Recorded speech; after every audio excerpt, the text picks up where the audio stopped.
Today, I'm going to be breaking down one of the recent real estate videos that I made where it feels a lot like a movie.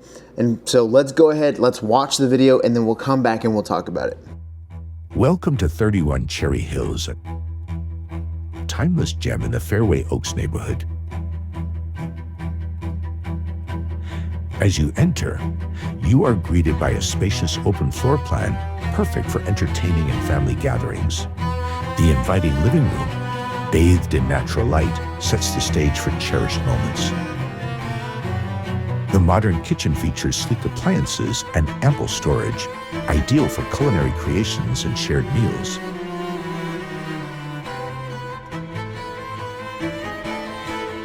Retreat to the serene primary bedroom, complete with an ensuite bath and dual sinks, offering a touch of luxury and comfort.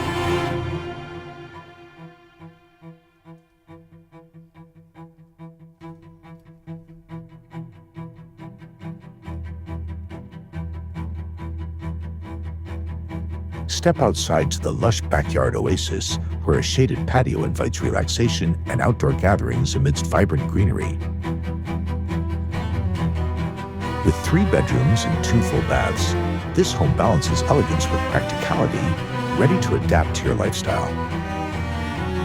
31 Cherry Hills is not just a house, it's a canvas for your life story, a place where memories are made and dreams flourish.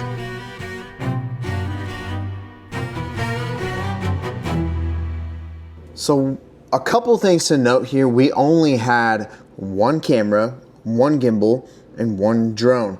And that's all we use in order to get this effect. And the camera that I was using was a Sony FX30, shooting in 60 frames per second with a Sigma 10 to 18 millimeter 2.8 aperture lens.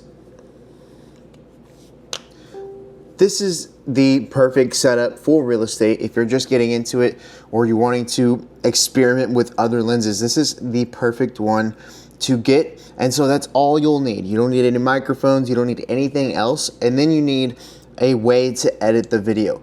And so how I edited this video was in Premiere Pro. I used voiceover actors, which are actually AI, off of motionarray.com. Shout out Motion Array. If you're watching this, let me know. I would love to work with you in the future.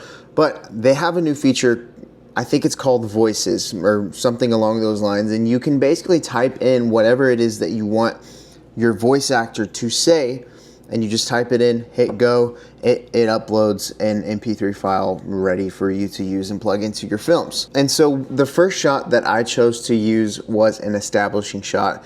This was a drone shot, and if you look very closely, it kind of looks a little bit anamorphic style. I did not use anamorphic lenses. I did this all in post-production on Adobe Premiere Pro. There's a lot of YouTube videos explaining how to do that, so I'll link one in the description that I followed, and it makes it look like it was shot on a wide screen anamorphic lens. So on this particular project, I was playing around and studying some of Wes Anderson's films.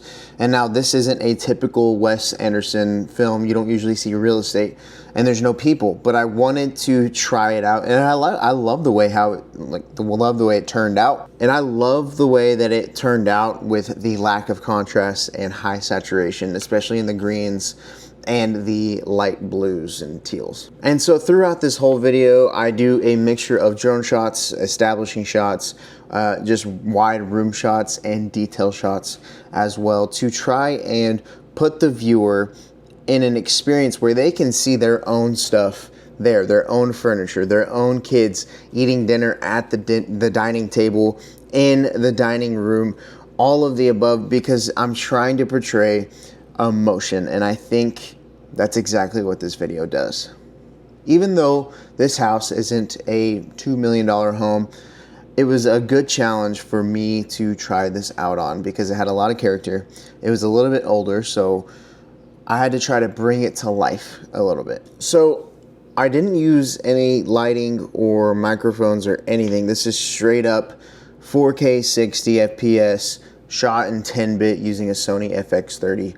And so let me know in the comment section, have you tried this style of real estate video? This is one of the many things that we do. We do commercials, we do brand story videos, which we will be releasing some breakdowns of how we film Netflix style interviews and brand stories, kind of like a mini documentary.